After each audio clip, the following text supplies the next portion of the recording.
Sa videong ito, mapapanood niyo po ang isang batang nakakita ng tatlong madre na nakalutang sa ibabaw ng ilog ng landayan na may hawak-hawak na kandila.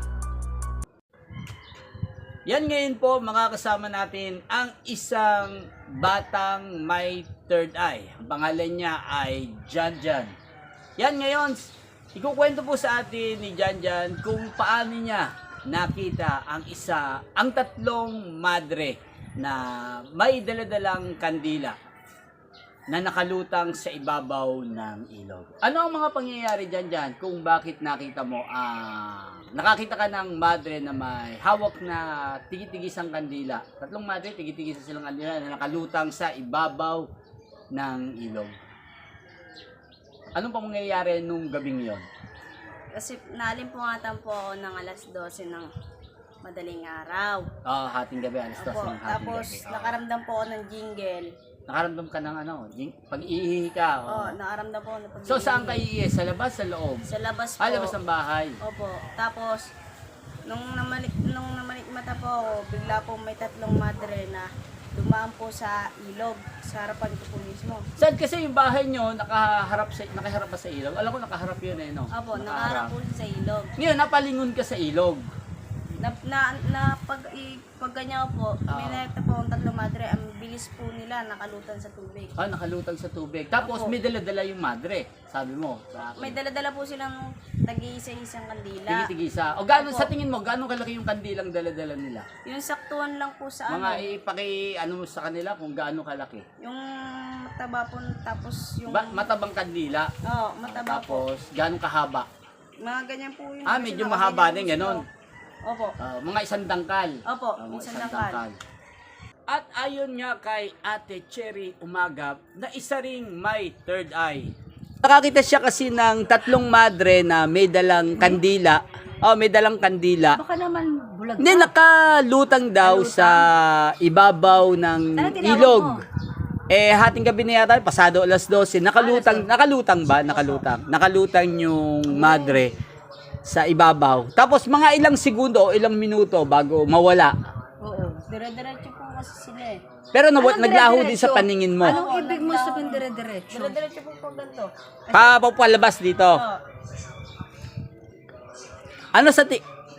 Ano sa tingin mo ang ano kaya nun? May ibig sabihin. Ano ibig sabihin kaya nun? Parang Ano kaya ipinapahiwatig sa kanya ng calamity. Calamity, yung mga ganong tatlong madre, tapos may hawak na tagi-tigisang kandila bawat isa. At ngayon, itutuloy na natin ang pagkukwento ni Janjan sa naging karanasan niya noong gabing yon. Nung nakita mo yon, yung tatlong madre ba, lumingon pa sa'yo o dire-diretso lang sila? Di po sila lumingon. Tatawagin po sana kaso bigla po tindig balahibo. Naghari na sa'yo ang takot. Opo, bigla po umano sa inyo yung takot kasi po na po yung mata ko, nalimpungatan din po. Pag ano po, Bigla bang naglaho yung madre o tuloy-tuloy na lang sa... tuloy-tuloy po sila. Tuloy-tuloy. Hindi po sila yung lumaho. Biglang naglaho. Tapos nung Teka lang, paano mo nasabi na madre yung nakita mo?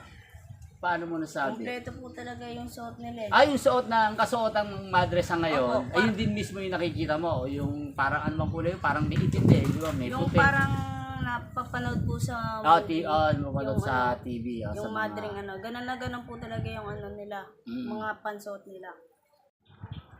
Ang naranasan po ni Janjan noong gabing yon ay naikwento niya rin sa aming kapitbahay na si Nanay Lomi. Ano kaya ang may papayo niya sa batang ito? Posible pa po ba na maipasara yung third eye ng bata? Pwede. Pwede. May ano pong paraan kaya? Ang manggagamot din. Manggagamot din po. Hindi sabi ni Ate Cherry kailangan daw ng albularyo. Oo. Manggagamot din na magsasara. Pero sa tingin niya, mas maganda bang bukas yung third eye ng bata o Dahil may third eye siya, nakikita niya. nakikita niya yung mga elemento na hindi nakikita ng ordinaryong tao, Gusto ko no? meron akong third eye. Kaya ako. Ganun na. Tapos kasi po nung nung taon ng mga 80s po ata yun, Oo. may matatandang ganun po yung suot na Talagang mga madre, nakikita mo Oo. sa simbahan. Oo. Yun ang ayun ang ano mo. Hindi po sila nakaputi, nakaitim na may puti po yun. Nakaitim na may puti. Parang ewan ko ano tawag doon. May pagkahalo pong itim yung damit nila. Tapos, yung nakaangat po talaga sila. Nakalutang talaga sa tubig. Opo. Nakalutang sa tubig. At ano pa kaya ang nais sabihin ni Madam Cherry kay Janjan tungkol sa nakita niyang tatlong madre na may hawak na kandila? Pero may ano yun, message, it's either calamity, problema, na buong buong- hawakan ha. It's not buong land baryo? Oo. Parang siya yung messenger. Siyang messenger. Kailangan magdasalan yung tatlong madre yun. Mahirap ba sa isang taong may third eye ang ganong sitwasyon kapag may third eye ka ba Oo naman. napakahirap? Dahil Kasi- yung mga bagay na hindi mo Oo, parang hindi mo lagi mo nakikita. Mahirap. Tapos nung nakalutang sa tubig, talagang hindi sila lumulubog, talagang nakalutang lang talaga. Nangalutang lang po. Tapos, Yan ay siguro espiritu talaga, espiritu. po, pero parang may paiwatig po sa akin yung tatlo na yun eh.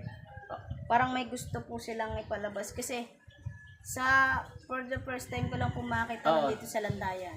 Dito sa Landayan. Pero sa ibang lugar na natitira nyo na, nakakakita ka rin ba ng iba't ibang, katulad ng ganong klaseng elemento? Opo, nung buntis po Spirits. si mama sa Sa ibang kapatid lugar ko, naman, bukod Oo. dito. Bukod po dito. Nakakita ka na. Nung buntis po si mama sa kapatid ko, ako po yung maghanap ng tricycle. Oo.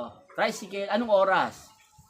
Mag-alas 3 na po ng madaling araw yun eh. Magalas sa madaling araw. Opo, tapos, Grabe naman maghanap ng mama talagang madaling araw pa. nung may kilala po kaming yung anak nun, kaklase ko po, Oo. tatay po siya.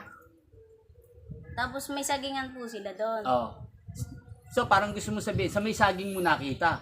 Doon po talaga. Ano yung nakita mo? Para sa kaalaman ng mga White lady tayo. po na may kadena. White lady na may kadena. Kakaiba naman yun. Kadenang may bilog po. May bilog Yung sa po, paa. Nilalagay pa. Nakalutang po yun. Nakalutang din. Nakalutang po talaga. nakalutang din. Nagtataka nga po ako, may mabigat na kadena yon, pero ba't po siya biglang lumutang? Tapos nung nakuha na sila mama sa bahay, dinala na sa ospital. Oo. Nakita ko yung kaklase ko, yung anak ka nung tricycle driver. Nakita ko, magkasama kami. Iba naman po nakita namin. Iba Malaking naman. aso naman po na Malaking aso. naghihisik yung mga mata sa O baka pula. naman aswang yun. Kasi Baka nga po aswang eh. Pero yung isa white lady. Yung isa po white lady na ang haba po ng buhok, itim na itim, makaganyan Ah, po. Parang sa mga movie po yun eh. Matanong kita, nung nakita mo yung ganong pangyayari, sinabi mo ba sa mama mo yung mga nakita mo? Opo, kasi po, Ano sabi ng parang mga magulang mo? hindi ko po makalimutan sa isip ko eh. Sabi naman po Naniwala nila- naman sa iyo ang mama mo. Opo, kasi Oo. na one time po nakita nila akong may kausap. Kausap saan? Si mama, kaibigan ko. Mga kausap ng mga tropa mo, Oo. kaibigan mo. Mga kausap po mga kaibigan ko, pero hindi po sila patay. Kunyari po. Yung buhay. Hindi kunyari po to. Mga tropa mo, ang buhay. Sila nakaupo po dyan, Oo. magkahiwalay. Oo. Magkakahiwalay-hiwalay kami. Nagkanya po ako. Tapos may bata lumapit sa akin. Oo. Kaluluwa daw po yun kasi hindi daw po nila makita. Nagkikwento po kami sa baba. Talagang matagal ka na nakakita ng mga ganyan Opo, matagal po. elemento. Ito yung pinakahuli ngayon, yung tatlong madre na, Opo. na may tatlong kandila, no? Opo, May tapos, tatlong kandila. tapos po, nasa ilalim po kami ng sampalok. Sampalok. Puno ng Puno ng sampalok. Nagulat po sila nung may nagsasalita daw po ako mag-isa. Yung mga kaibigan ko. Tapos, biglang nagtayuan daw po. Kinausap ako, pre, wala ka namang kausap. Sabi ko, ito. Mga ilang taong ka nun? Sa tingin mo, kung natatandaan mo pa yung edad mo nun? Mga ilang taong? 8 8 or years 9 old. po Ba ata tayo? yun. Ano ang isip mo, ha? Talagang active pa ng panahon na yun. Tapos, sabi nila, pre, ito lang, pupunta namin mama mo. Kung totoo ba sinasabi mo. Nung pag ni mama, At bago naabutan mo sabihin yan, magbabalik po tayo sa Roderick Hernandez TV. At ngayon, bibigyan po natin ng pagkakataon ang naigas po natin ngayong araw na to na si Janjan. Ngayon, Janjan, bibigyan kita ng pagkakataon para bumati sa iyong mga katropa at mga kamag-anak. Nasa iyo na ang pagkakataon ngayong oras na to. Shoutout muna sila.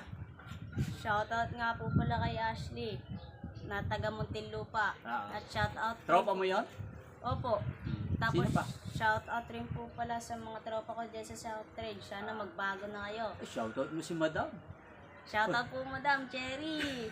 Tapos shoutout po sa inyo ma at pa, mga kapatid ko. Ay, lagi nanonood sila. Shoutout mo. Shoutout po sa inyo. Shoutout mo rin si Ate Ami del Rosario na lagi nanonood dito sa channel na to.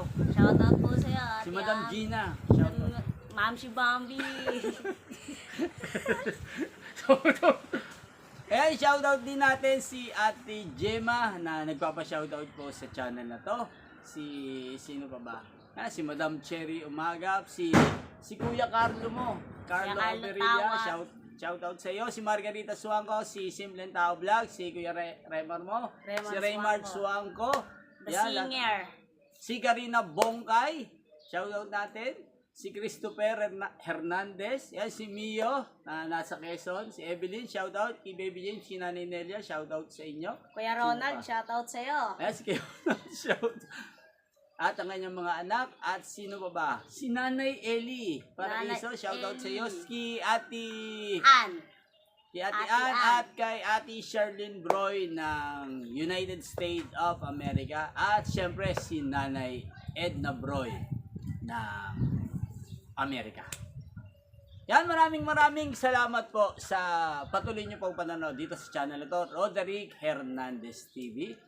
Yan, maraming salamat po sa patuloy niyo pong panonood at pag-suporta sa aking channel. Hanggang sa muli po nating pagkikita. Huwag pong kalimutang mag-subscribe sa aking YouTube channel at dito sa aking FB page at sa aking FB profile, Roderick Hernandez. Follow nyo na rin ako, guys. Alam mo sa FB? JMCC po. JMCC. Apo. Ano yun? JMCC vlog po. Okay, JMCC. Parang hindi ka naman tulala. Hindi naman po. Yan, thank you for watching.